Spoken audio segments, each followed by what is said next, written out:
Fuck, I'll tell if I put the video on it. But football without fans, isn't it? You play a football match without fans, isn't it? It can be the greatest game in the world. If there are no people there to watch it, it becomes nothing. And to Johnson. Johnson. And a corner Johnson. Oh, he's in! Henrik Larsson! That is sensational! Nakamura! He has done it!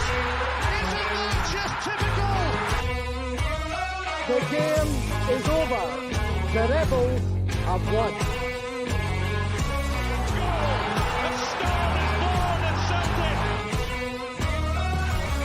Champions, that's who we are.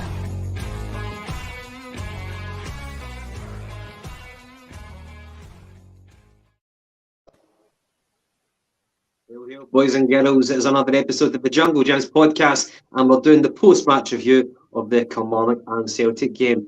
It's myself, Gavin, and we're joined by Paddy. Paddy, how you doing, mate? Enjoying the game?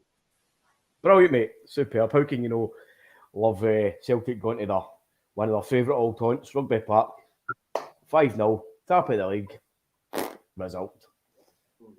I saw a few of the Kilmarnock fans were leaving early. I don't know if their excuse was to take good advantage of the weather and head for the beach, or maybe it was... They were probably going to help me take the pies out the ovens, mate. Mm-hmm. Aye, mate, a 5-star display. What a game. And by the way, I actually did say that I was optimistic for this one. So, thankfully, I'm not a bad luck charm. Funnily enough, we were actually promised by the weatherman a fucking lightning and thunder, and we got a few thunderbolts today, man. How good were the goals? Oh, tremendous. And obviously, pick of the bunch was your man, Jota. Another fucking rocket. Unbelievable. The guy's confidence is brimming. Welcome to the viewers. Parliament, how you doing? John Coyle, how you doing? Glad that you're tuning in, boys. Hope you enjoyed the game. Gauge your thoughts, and if you can, give us a wee thumbs up, give us a wee like. But of course, get your comments coming in. Tell us what you thought of the game, who your star performers were. I don't actually know who got man of the match. I know because right after the 90 minutes, we went live here. So if anybody can tell us who actually got man of the match, Paddy, who would your man of the match be? First half, my man of the match was strangely enough, Greg Taylor. I thought it was outstanding the first half. Fucking the top goal, mate. There's Derek Gray joining us as well. How you doing, buddy? Top of the league, yes, forever and ever. Thanks for tuning in, buddy. Aye, listen, it was first half, as I say, definitely Greg Taylor, mate. The second half, it was a wee bit kind of stop-start, which is to be expected in that heat. You know what I mean? That pitch against that horrible team. But probably overall, mate, I would have to say Jota. Jota was outstanding. Maybe not so much the first half; he was pretty quiet. But then, obviously, the signs of a quality player. He might not be doing something, but then he can pop up with a bit of magic. And by God, that was fucking David Blaine type stuff, magic that. And then the second half, you could see that he was coming into confidence. He was trying the trickery. He was bringing men into the game. Superb. We've absolutely robbed Benfica, by the way. Robbed them. Aye. It just gets, your grin gets wider and wider the more you see of Jota this season. For Kaiser, the game was amazing. The hoops were rampant. Man of the match, Jota for me. I think that'll be a popular nominee, Jota. Jota's goal was class, but Big Jacko's goal was a hard take. All the goals were great. Aye, Palman, I know that you're a big Giakoumakis fan. Tell me that you saw Giakoumakis' goal, an overhead kick, and it went through the goalkeeper's legs. It was fantastic to watch. Well, it didn't, because I'd actually texted Palman as soon as that goal went in. I told him, I says, Big Giakoumakis has just scored an overhead goal and nutmegged the keeper at the same time. And that's what he says. He says he's just saw the goal flashing up, so he's obviously no sort of kind of live action. But aye, what a goal! And there's William Cole. How you doing, buddy? New name to the show. Man of the match for me was Kyle Lafferty. Fuck him. Aye, he was chucking himself about, man. At first, I was wondering. I told you they were going to do that. I told you the other day they were going to do that, because that's the way they set up. That's the horrible players that they've got. Yeah. I think first half especially, you saw Derek McInnes's game plan. Albeit they're a newly promoted team, I don't know what their strong part was, their strong part of their game was in the Championship in terms of getting promoted, whether they were technically superior to their other teams. But that was their game plan against Celtic. Just try and bully them. Every time they got close to a Celtic player to make contact, they were always looking to leave a mark, put in a shoulder, put in a boot. At one point, fucking hell, remember that tackle? Wasn't really much a tackle, but it was Kyle Lafferty on Moritz Jens, where he forced his boot right up into his scrotum, man. He kicked him in the balls, Gav. Let's not beat about the bush. Listen, he did what he usually does, mate. He leaves his legs in, he sticks an elbow, and he does this and that. He's just a big fucking horrible haddy, player. But that's the kind of a lot of the players that they've got. But listen, it was absolutely scorching the day. You know, we had to take about 3 or 4 water breaks. The players, the pitch itself is a piece of shite anyway, as we know. But that pitch was very, very dry today. It hadn't been watered, as far as I'm concerned, and that was everything put in place to slow Celtic's kind of zip sliding movement to kind of eliminate it. But alas, it was unsuccessful. Do you think it was a dirty game, or do you think the referee managed to keep a lid on it, Jink? 5 yellow cards for Kilmarnock accounted, and only 2 for us. Well, when I sit back and kind of quickly evaluate it, I don't see anything out of the ordinary that I would maybe want to kind of have a go at the referee about. So on that basis, I'll say he's probably had a decent day. Well, talking about that, the first flashpoint was a possible penalty call for Kyogo. I never saw too many angles of it on the Sky Sports cameras. What was your recollection of that, mate? It was kind of flash in the pan moment. So it was. I think what had happened was obviously O'Reilly was kind of sharp in mind to take the free kick quickly, and Kyogo's movement was so quick that it's almost as if that the cameras didn't even pick up on Kyogo's movement. That's how quick everything transitioned. So on that basis, I would probably say that it was maybe hard to catch that with the human eye. But again, this is one of these ones where hopefully kind of VAR's going to come in and start to play a part in it. I think for me, if you look at it maybe half a dozen times, you would maybe say that's a penalty. But again, in action time, it's one of the ones. But listen, we played that well, mate, that we didn't even need a penalty. So, right, Paddy, the lineup itself: Hart, Taylor, Jens. So Jens continues after he got a goal in the previous game. He got a goal again today, and quite unfortunate for him, he was taken off. But Jens started ahead of Starfelt. Cameron Carter-Vickers and Josip Juranovic at the back, and of course the midfield right now, Hatate being out, that means that it's Turnbull, O'Reilly, Kalmat, and up front they've got Kyogo, Jota, and Maida. So there was a bit of an argument to start Abada ahead of Maida, but Maida still gets the nod. And funnily enough, although he had a bit of a mixed afternoon, he looked a wee bit frustrated at times. He still got 2 assists, and as I said to you, he had to really work that second assist to set up Jota. Listen, mate, you know my feelings on Maeda. I like him. I like his pace and his energy. I like how his movement and sharpness can pull players out.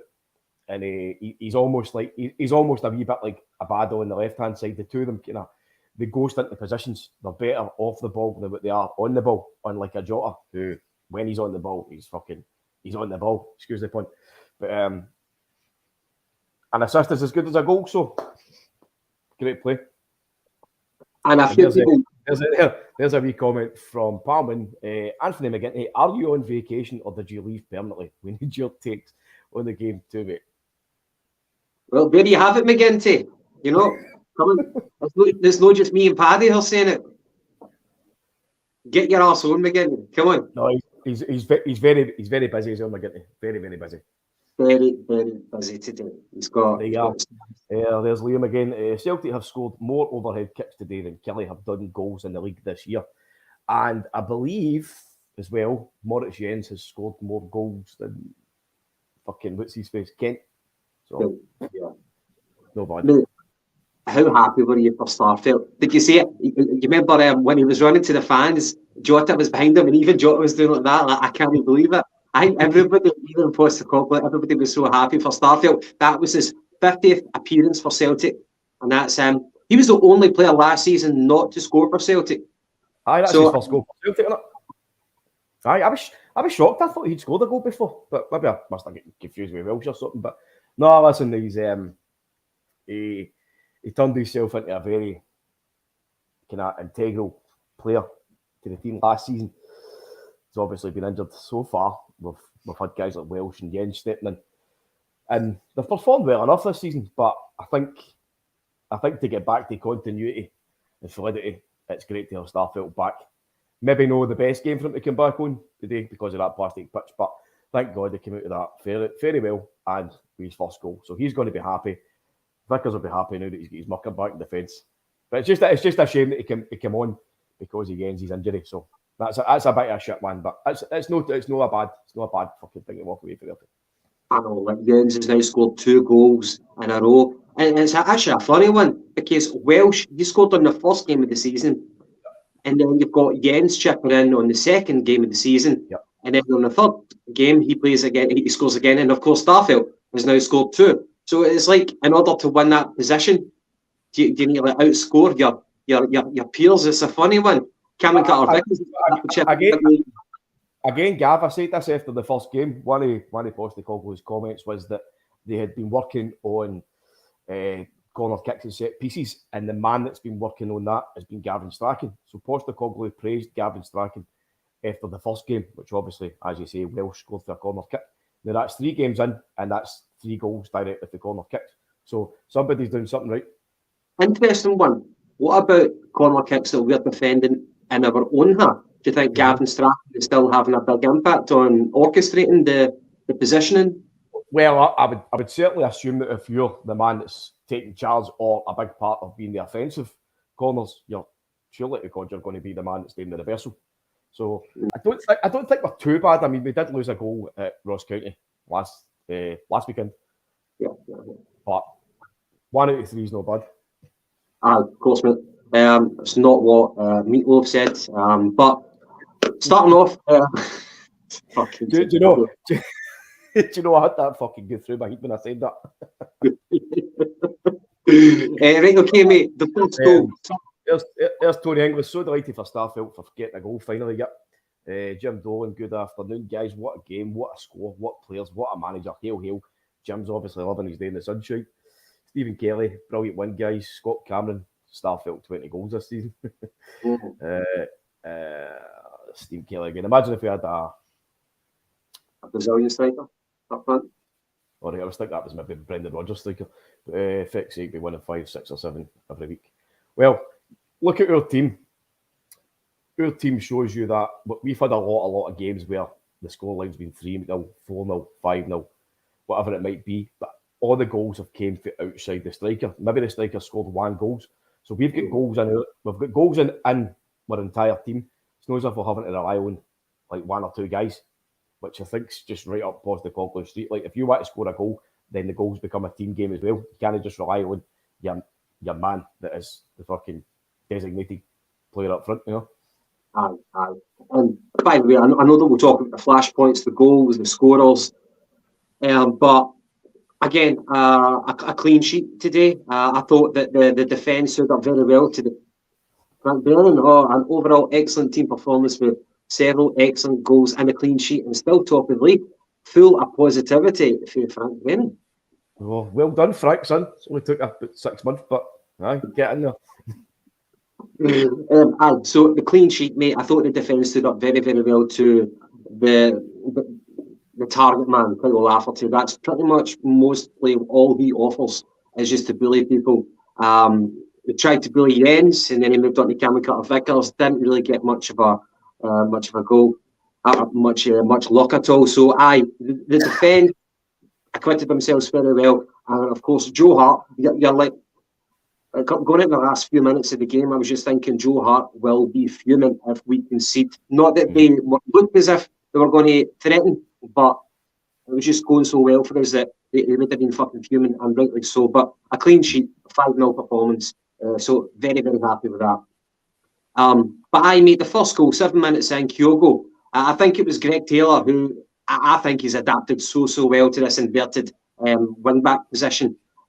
He gets right into the midfield and he puts through a brilliant through ball for Maida, who was largely unmarked, and Maida immediately just cuts it in for Kyogo, and it's a tap and it goes in off the post.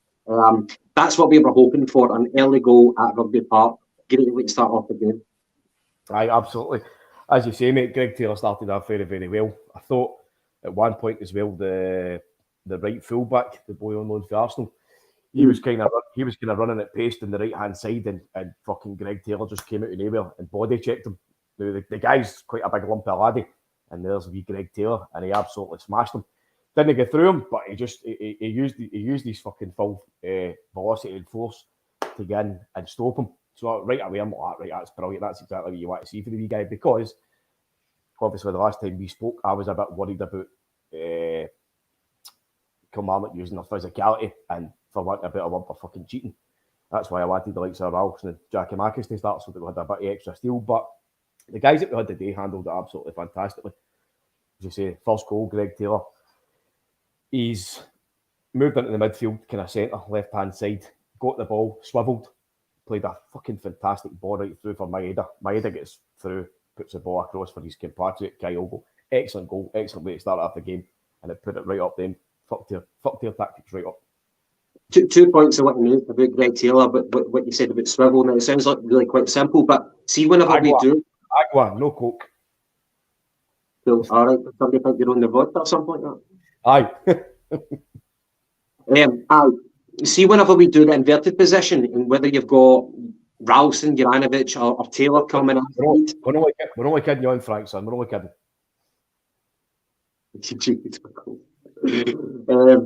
Whenever the fullbacks come into the midfield, yes. see if they don't take it with a good touch and do that swivel, do it kind of half on the turn. If they're not doing it, if they're standing too square, then the move falls apart and they have to play it back again or play it sideways. But see, whenever I think they've been working on that, certainly Greg Taylor has, whenever you receive the ball, take it in a half turn, because immediately you're opening up your vision of what's in front of you. And that was clear to see for the first goal. But another thing that was clear to see about Greg Taylor was the level of hostility that he was going to face at Rugby Park, because the fans were booing him. I don't really know why. Obviously, he was a former player, but he managed to get the club some money by the fans. I think it's pretty clear, Gav, why. Because he went to Celtic. Who did they sign for, mate? Yes. Yeah. Well, he was in for a hostile afternoon, and he looked very early on like a man on a mission. At parts, he looked like the chief playmaker in the first half for Celtic. He was getting very, very involved, and I thought he rose to the occasion very well. Aye, absolutely. See the first goal, obviously, that we spoke about there, the kind of swivel, the turn, and the quick release for Maeda. That's brilliant thinking. He's already 2 steps ahead before he got the ball. I mean, and that's exactly what you want to see for your Celtic players. You want to have guys, already thinking what they're going to do. We've I've been a wee bit critical of Stephen Welsh for that, because he looks to be 2 steps behind that. He gets the ball and then he looks to see what he's going to do. Whereas other players, if you're good in this kind of game now, you already know what your man's going to do and where he's going to be. So that just that quick release, it takes a few players out of the game and it gets you forward. So it's excellent play for Taylor. But as you say, mate, he was superb in that inverted fullback role today, especially the first half. As was Juranovic, by the way. The two of them brought a lot of ballast to the team, and they were transitioning perfectly in play, depending on what it was. So if Kilmarnock were coming forward, Greg Taylor was right out to left back. Same again on the opposite side. If Kilmarnock were coming down the left, Juranovic was right out to defence. But as soon as we were on the attack, two of them were getting forward, and they were either coming into midfield or they were turning into fucking kind of overlapping wingers. So it's great to see guys not being static, like having a right back and it just plays right back. We've got guys now that are playing in umpteen positions during the game. Everything's just fucking rotating and evolving all the way and all the time. Brilliant. Aye. And a wee question to the viewers. Do you think possibly that Greg Taylor is outperforming Juranovic so far in the early part of the season? The interesting one. Not criticising Juranovic, but I think Taylor is early in the plaudits. Maybe that's just because of his starting position from last season and how he's kind of winning over some doubters. There's Ross Mullen with a comment, right? Taylor the Scottish Marcelo outstanding so far this season. Do you know what? Obviously, he's certainly know the levels of fucking Marcelo or anything, but see the way that he plays, that's the same way that Marcelo plays. So it's that kind of continental inverted fullback, kind of quick thinking, sharp footed, switched on, and still being able to fucking be a defender and a midfielder and a fullback and a wing back and a winger all at the same time. Well, Marcelo sometimes get blamed for being too offensive, but you saw Taylor setting up that Abada goal in the last game. How far up he was, winning possession so high up. Taylor's getting heavily involved, and I think he's really enjoying his football right now. And why not? So moving on. Maida was on the left for like pretty much the first half. I can't remember in the second half if they were switching up, but Maida was on the left and Jota was on the right at that point. Right, I'm going to read out Frank's thing before I finish off my point. Football's very often, mostly, about mind games and psychology and being mentally strong. And after they scored a few yesterday, we came out today and did better. And so only inflicting a psychological blow on them.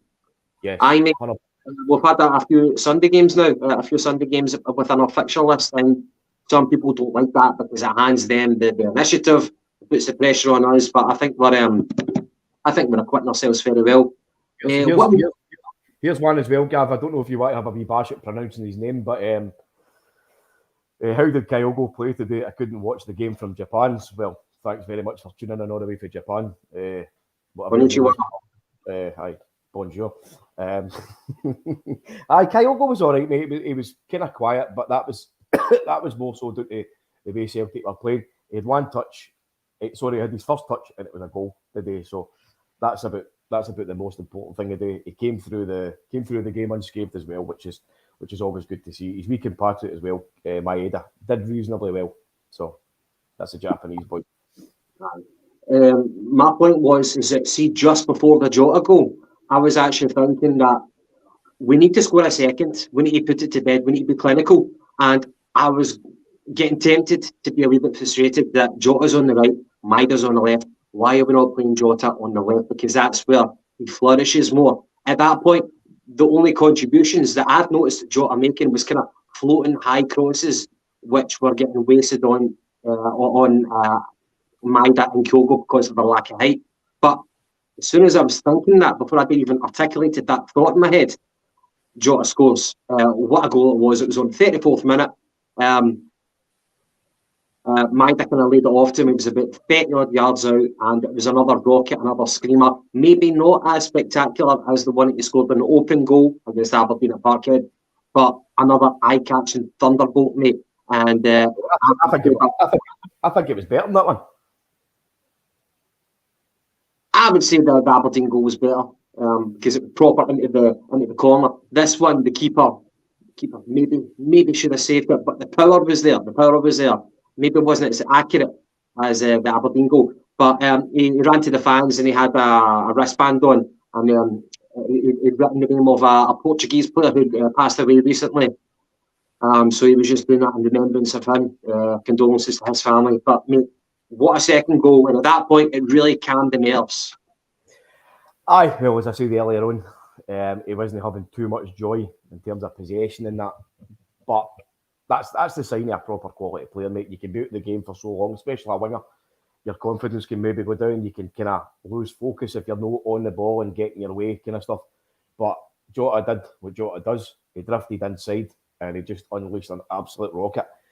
I heard that absolute walloper, Andy Walker, trying to use his usual fucking justification of somebody being so poor because we've done something so good. Aye, could the keeper have got better hands on it? Aye, but so what? It's still a fucking shot on target. It's a great goal. It's fucking 33 yards out. Do you know what I mean? And he's put the game so much in Celtic's favour. Even though we were 1-0 up, you know, we were still kind of a wee bit static and struggling, and not struggling, but we were kind of maybe a wee bit frustrated the fact that we weren't taking proper control of the game in terms of the scoreline. But Jota pops up and he fucking scores an absolute worldie. So amazing player, and he only kicked on after that. But I get what you're saying, mate, about Jota on the right. I think, of course, his best position is on the left, cutting inside. But when Maeda plays on the left-hand side, he is able to cut in and put the kind of right-sided fullbacks and the right-sided centre-back under so much pressure for the opposition team. Jota, when he plays on the right, if he's not taking a guy on directly down the wing, which he usually doesn't, he's coming inside and he's still got that presence of mind to be able to create something for the centre, even though he's kind of cutting in on his right-hand side. You know, he's still got that quality to do something.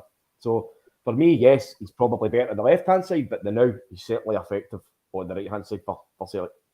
I think it's a compromise that Postecoglou is willing to tolerate, because Jota is still effective on the right, is maybe not as effective on the left. With John Coyle, I agree with Frank. We need to crush any hope. I feel good feelings that mob derive from this season. I like that fighting talk, mate. I do. And continue on. Mate, do us a favour. See if you're going to comment back in. Just let us know your name in English, because, as I say, my Japanese is very, very poor. But will Hatate be back starting soon, now injured?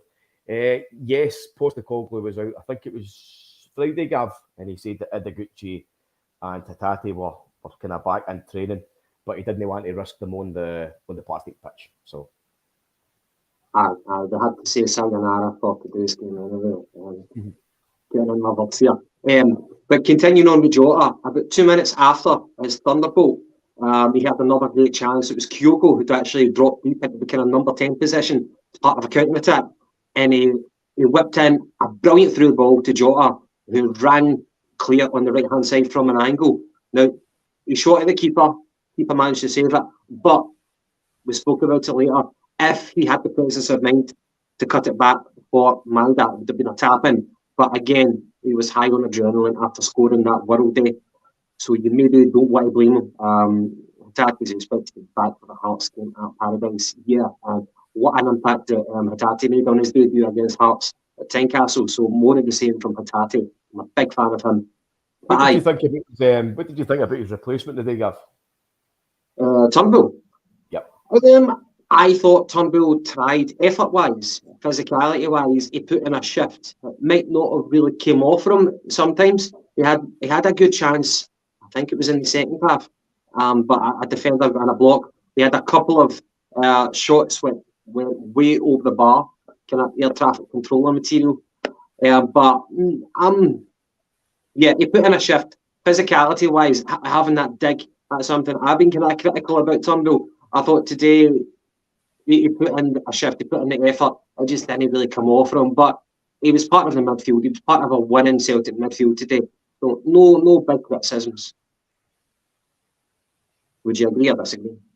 You know my thoughts on Turnbull. I think technically he's a brilliant player, but for me, he just still goes into hiding far too much. Again, there was a bit of physicality about the day, and he's still drifting wide, and he's no running through the centre. Nothing's coming through the centre for him. He's always trying to go out wide or slip the balls out wide. He needs to really. He needs to start posing his cell phone games. That's where I get annoyed with him, because I know fine well that he is a player who can do it, but he's just not doing it. He's lovely on the eye when he's on the ball, but when he's not on the ball and when things you're up against an ugly team, you're up against a team that's kind of having a go at you, he needs to fucking pull his balls out and shows what he's got. No. A bit like Jerry Sadowitz still on out. Did you hear about that? Yes, I did, mate.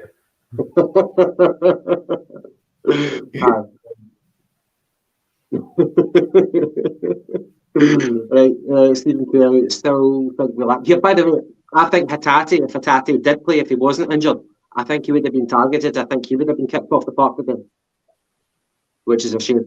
Turnbull wasn't great today. He lost the ball and didn't really bust the gut to get to the back.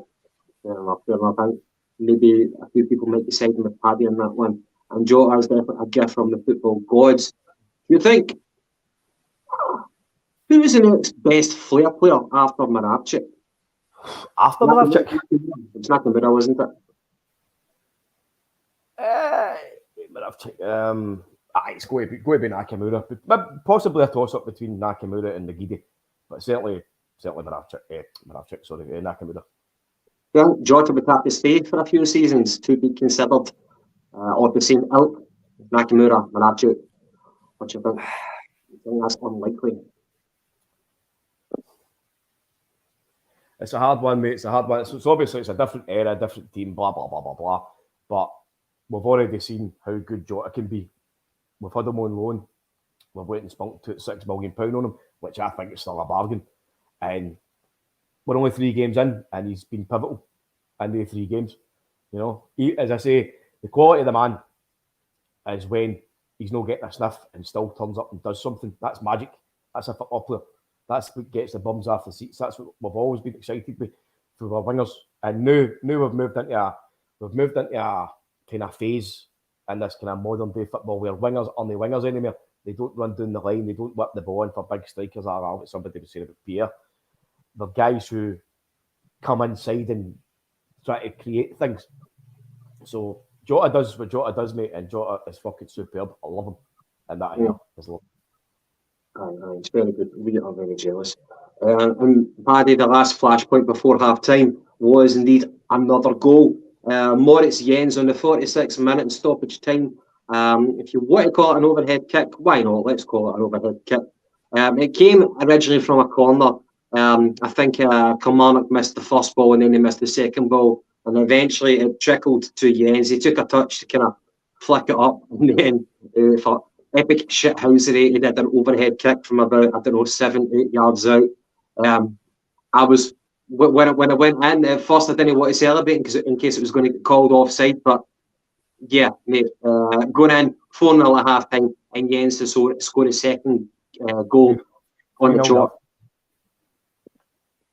Oh, sorry, 3-0 at half time, pardon me. Oh, listen, it was an overhead kick, man. Overhead kick. Maybe Ronaldo's sister might be on the fucking Twitter slagging it or saying it wasn't as good as Ronaldo's, but hey ho, fuck him, fuck her. Big Jens, great. So that's 2 games for the big man, and he scored 2 goals. Excellent. What did you say about Ronaldo's sister? So do you know how? Right, this is obviously Twitter shit, right? So Messi scored an overhead kick a couple of games ago, or a couple of weeks ago, whatever, and everybody was saying it was a cracker. So apparently Ronaldo's sister was on Twitter giving it grief, saying, "Aye, it wasn't as fucking good as Ronaldo's. He can't jump as high and all that shit." So, aye, shitey part of it. Sorry. Sorry if I ask you to explain that one. By the way, here's a good comment I want to bring up as well for Sarah Jane. How you doing? There's one for Ryan the Tim. Where's all the Taylor bashing now? Listen, I think Taylor was more than deserved of criticism at points last season, but for all the criticism he's received, he's getting plenty of credit and praise and adulation for his performances and his effort. That's just part and parcel of football. If you're playing shite, we'll tell you you're shite. If you're playing good, we will tell you you're playing good. Obviously, some people can go over the score, but Greg Taylor has played his way into this Celtic team. He's keeping Bernabeu at the team. Let's not forget, fucking 3.4 million signing, Argentinian, blah, blah, blah. He is the man. It's his left back berth, and he's doing that on merit because of his performances. So all credit to him. But he has received criticism. But as I say, on our end, I think it's been more than justified. I don't mean to be cynical. I agree with what you say, Paddy. I don't mean to be cynical, but wait until the first couple of European games, and if we're on a hiding, let's see who the scapegoats are. If we do have a hiding, it'll be interesting to see if Greg Taylor is treated the same as everybody else, or if he's singled out for special treatment. We'll see. We'll see. Well, hopefully he does carry that on into the Champions League. I would love to see every player perform. It's certainly a worry, but he might just surprise us. You never know. He's obviously coming into games with confidence now. He knows what he can do, and he's playing for the jersey. He's got competition this time, so that could be a factor in it. You never know. But there's Egyptian King as well. Mercedes Jens, great nickname that, by the way. Get him in permanent ASAP. I saw a thing today as well that Jens has actually already says that he wants to stay at Celtic long term. That's possibly a factor of him being good pals with O'Reilly for the film setup. Says it is his best pal, but obviously he's came to the greatest club in the world and he's realised you don't get better than this. So let's see. I spoke about psychology earlier, Paddy, and it might just be that Turnbull still hasn't psychologically got rid of all his negative thoughts and fears. hot kettle there after getting that terrible injury went at Motherwell. I don't know. Do you think whenever he goes in for a challenge, do you think he doesn't go in 100%, or do you think he kind of shocks back a bit out of that kind of fear that his body's not up there? He certainly had plenty of games to test his body out, and I think that's another thing. Whenever somebody's been out for a long time with a long-term injury, eventually they're going to have to train with their teammates, and the manager will say, "Look, test him out, see what he's made of." You find out in the training games, I think. I don't know. Maybe Frank's got a point. What do you think? I don't know. Well, you might have a point, Frank. I don't see it that way, because a couple of times a day, and to his credit, by the way, I don't just slag him all the time or criticise him. To his credit today, he did go in for a couple of challenges. He did use his body to try and block off a couple of guys.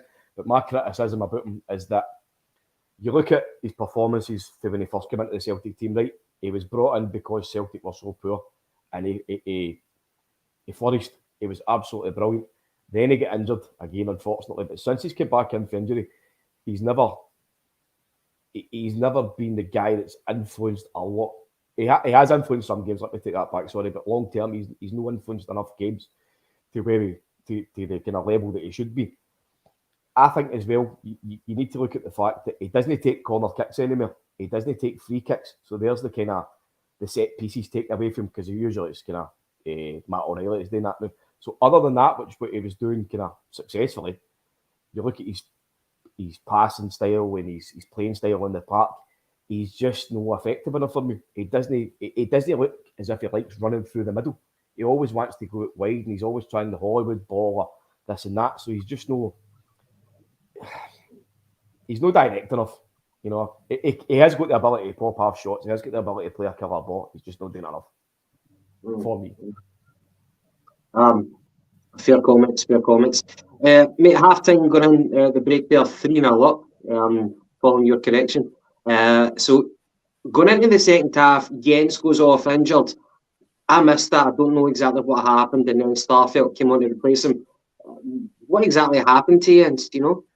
I'm not too sure, mate. I actually went to the toilet and just come back and seen him kind of going down, but I don't think it was an obvious challenge or anything like that. It's maybe just been a wee twist or turn on that horrendous pitch. But hopefully it's nothing too sinister, and he'll be back soon. But listen, Starfelt's back now, so unfortunately for Jens, Starfelt will probably come back slot back into his position, and then it's up to Jens to come back in again. So it's good for the squad. It's no good for the squad, obviously, that he's been injured, but it's good that Starfelt's back. So the young Taylor was still 50-50. Let's not ahead of ourselves.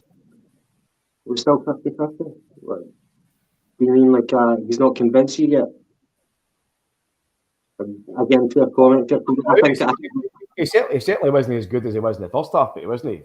I wouldn't say he was poor. A beautiful 30-metre pass through that laid on a plate for Jota. Yeah, that was 2 minutes after Jota scored. And I only say it because Turnbull was out for a long time at Motherwell with the serious injury of his, and of course it's completely scuppered his move to us at the time, and you must have thought it would have happened. Frank, I think you've got a point. There could be a kind of psychological part in him that holds him back, but then whenever he was flourishing at Motherwell before he got a Celtic move, was he the type of player who would go in full-blooded for challenges and being very, very direct? Or has this always been his kind of his style? I wouldn't say it's a languid style. I'd say languid for like a kind of a Tom Rogic. I don't know, maybe kind of it looks like sometimes he's half-hearted. Maybe that's just his natural style, and maybe that's what stops him from kneeling down a permanent Celtic position with the new competition we've got, and it stops him from kneeling down a permanent position in the Scotland midfield as well. Interesting. Paddy, again, in the second half, there wasn't that many talking points, but what my fear was that Kilmarnock, after being 3-0 down, pretty much the game is gone from them. My fear was the game would become more physical and they would get more frustrated. But as we said, in the end, they picked up 5 yellow cards in total. My feeling was they'd become more physical and we could maybe pick up an injury or two. That was the trepidation. On the 65th minute, we made a triple substitution. Giakoumakis, Abada and Moy came on. Kyogo, Maida and Turnbull came off. I actually thought it was important to get Maida off. So he'd already picked up a silly little yellow card. And I thought, yeah, definitely best to get him off. But Kyogo and Turnbull came off as well. And I was happy that Giakoumakis got to join the party. Mm-hmm. I still feel really, really sorry for him that he doesn't actually get as much game time as what he would. Whenever we think it'll be a physical game and it suits Giakoumakis, Postecoglou doesn't really go for that. He still keeps with Kyogo. But later on, in 76 minutes, Starfelt scores at the near post. It was like the second attempt whenever the goalkeeper thwarted him at the first time. I would have felt really, really bad for him if he never scored, if the goalkeeper still managed to save that. But thankfully, mate, how happy were you whenever he scored?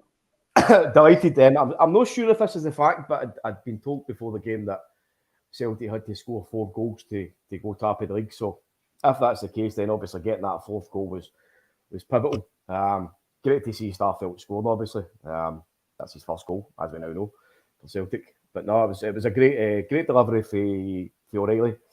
I think it was Vickers that got the initial header. Keeper dived low to save it, and then it rebounded to Starfelt. Starfelt had a kick at it. I think the keeper saved it again, and then Starfelt had another bite of the cherry, which he managed to score for.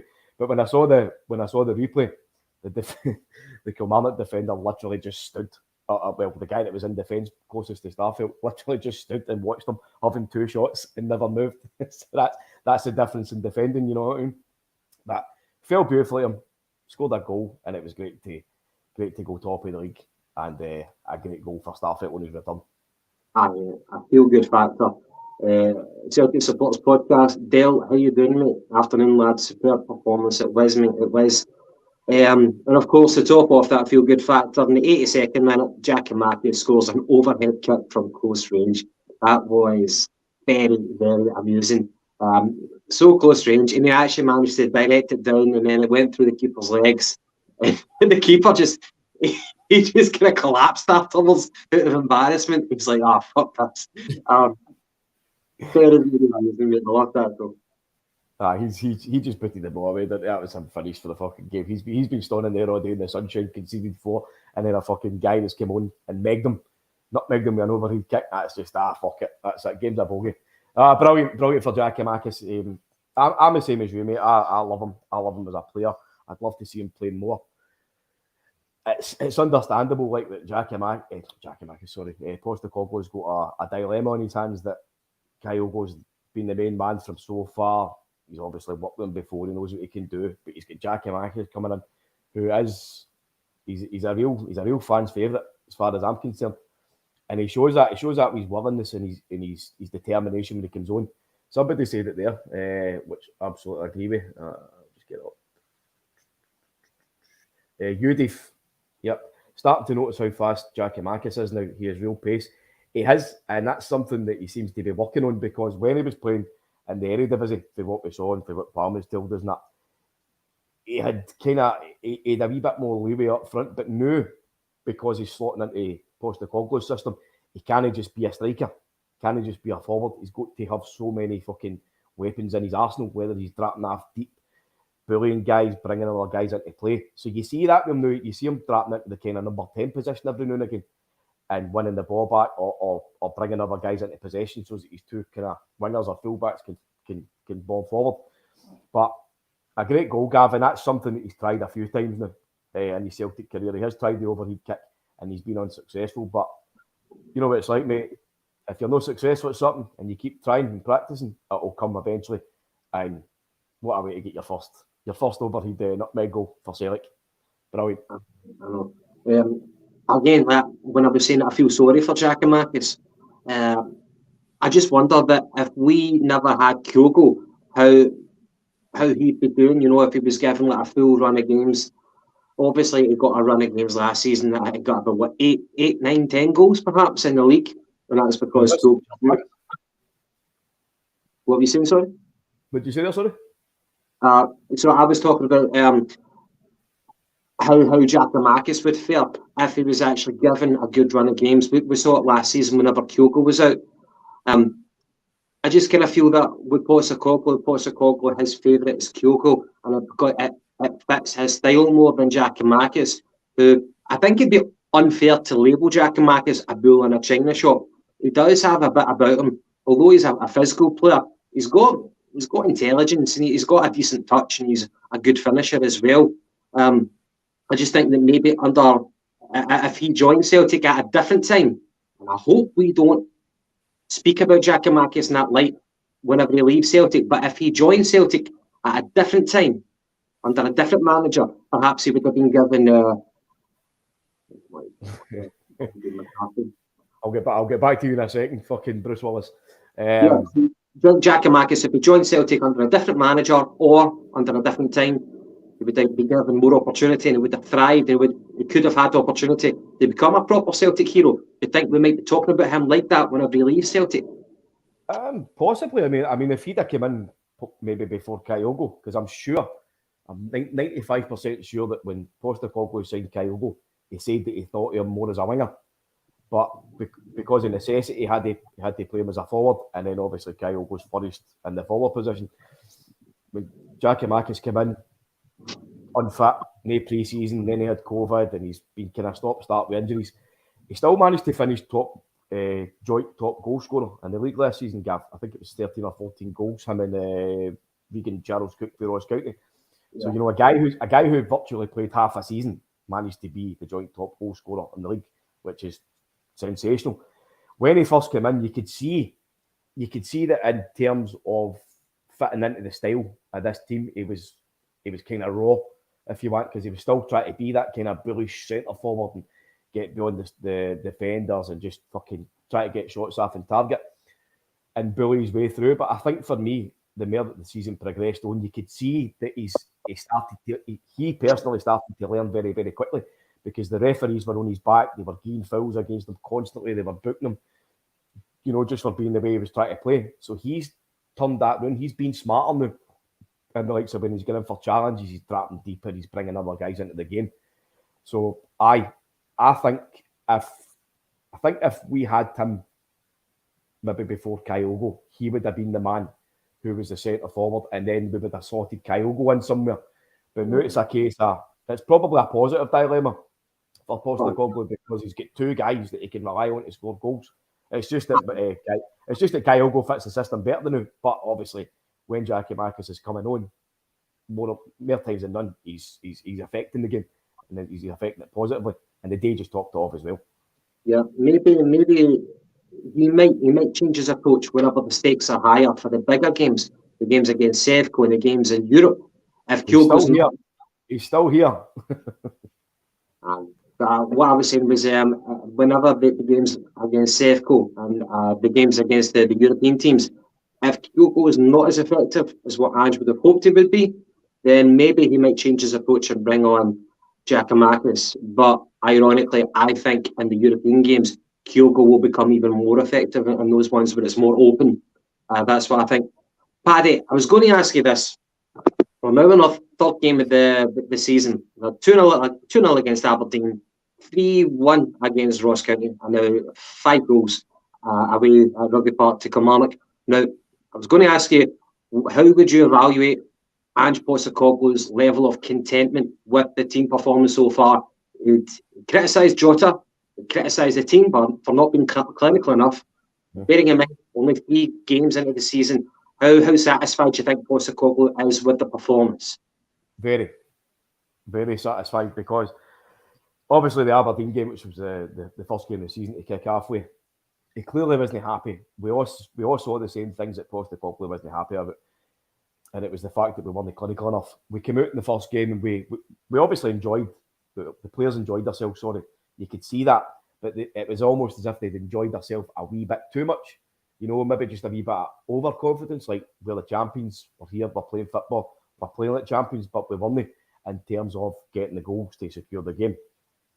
It needed a Jota masterclass in that game as well, after the goal for Welsh. But then, as you say, Postecoglou comes out, has a wee bit of reverse psychology, which clearly worked, because we went on to score 3 goals away in a notoriously hard ground up at Dingwall against a kind of hard team to play against stifled us at times. So we did that well. And then today, when it had to be done, because they went out yesterday and they won 4-0 against I can't even remember who.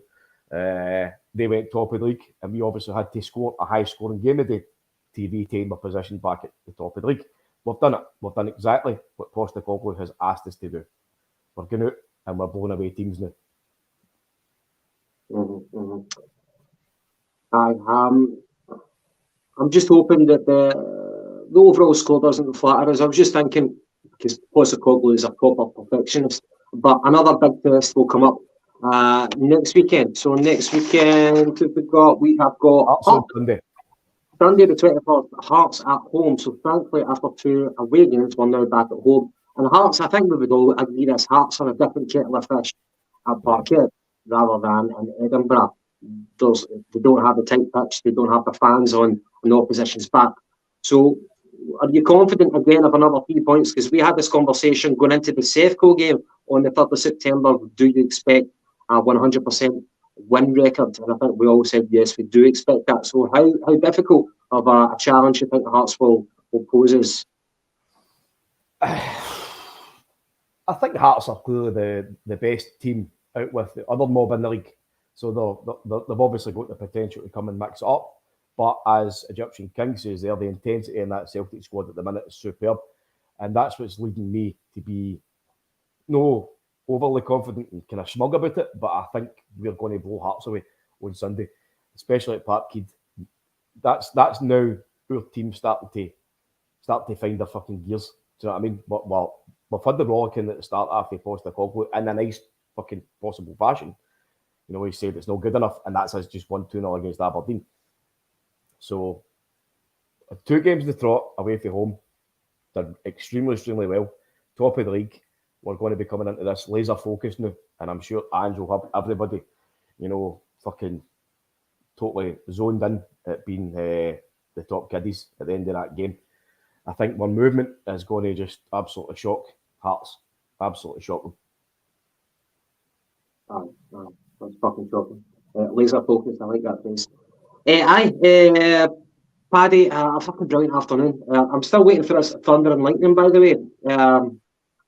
9 o'clock is supposed to be the night. 9, right, okay. That's not too bad. I'll make sure I take the washing in before then. Kilmarnock using underhand tactics, not watering that terrible pitch and it backfired on them. What, by the way, see, one thing, that referee, who the fuck was that referee? I don't think I've ever seen him before. Let me see if I can. But I don't really have any major complaints with the referee, but I don't fucking know who he is. Wait, hear this. Were you ever a fan of Bargain Hunt, by any chance? No. No, the guy's name was David Dickinson. Right, David Dickinson. that guy had the big fucking permatan. The guy done about fucking 15 years in the jail for fucking theft or something, or fraud or something. Just on that, just while I've went to search the referee's name, I've actually got the stats up for the game. It's not something we usually do, mate, is delve too much into the stats, but they're pretty good. So overall, for ball possession, had 73% to their 27. 20 goal attempts, scored 5. 11 shots, 17 free kicks. We had 584 passes, 490 completed, 58 dangerous attacks. So as we all see with our own eyes, you know, Celtic were more than comfortable in possession. We had control of possession. The first maybe 30 minutes of an Kyogo's goal, you know, we kind of struggled to get the edge on it. But it came well. So I think now this season it's a case of being patient in the best way, because we're going to get goals. We're going to keep fucking plugging away to get goals. It's not like under the Brendan Rodgers era or at the tail end of it, you know, when he was saying, "Oh, we need patience," because he was playing a patient build-up. Well, we need patience because we're actively trying to get the goals to secure all 3 points. And more times than none, you believe it's going to come. And as you said, we're adding another facet to our attack, and that's all down to Gavin Strachan, who's got one hand on Coach of the Year award. So he's obviously. Listen, it came straight for the big man's mouth, so I'm not going to fucking decry it, you know. Mate, Stephen Welsh, he scored for a corner on the opening day against Aberdeen. Jens scored for a corner, a short corner, in the game against Ross County, and he scored another goal which came from a corner. So we're adding that to our plate, and we were woefully lacking that. By the way, I'll just read this one out as well, Gav. Class podcast as ever, lads. Have a great Sunday. Cheers, Dale boy. So if anybody is the usual kind of guys that watch all these shows and that, with a few crossovers, Dale with the Celtic Supporters podcast, he's back on his own podcast. He's doing his own thing again. Friday night, I'm usually on myself with Dale and Hoggy, but Dale will be on tomorrow night, Monday at 7 o'clock, I think. So if he's on YouTube, give him a watch on the Celtic Supporters podcast. Absolutely brilliant. A good pal as well. Great stuff with Hoggy, I know. Good guy. I also enjoy that Friday night shout talk. That's one of my favourites by far. No holds barred, by the way. Yeah. Great team display and brilliant show for Paddy and Gavin. Thank you very much, mate. Stephen Kelly, great podcast, guys. Thank you very much. And if you can be kind enough, just hit that like button. It goes a long way. Aye, Paddy, enjoyed the pints tonight. Paddy, are you off it? But you said it's definitely not vodka that you're drinking. Definitely no, water. Mate, it's definitely Kunzel water. Agua, no Coke. Kidding on, I'm Ronaldo here. Right, Paddy, well, we wrap it up for today, but we will be back on Tuesday night for the Tuesday TikTok. Well, before we go, I never asked you, who was your man of the match? My man of the match would be... I thought O'Reilly had a very good game today. Aye.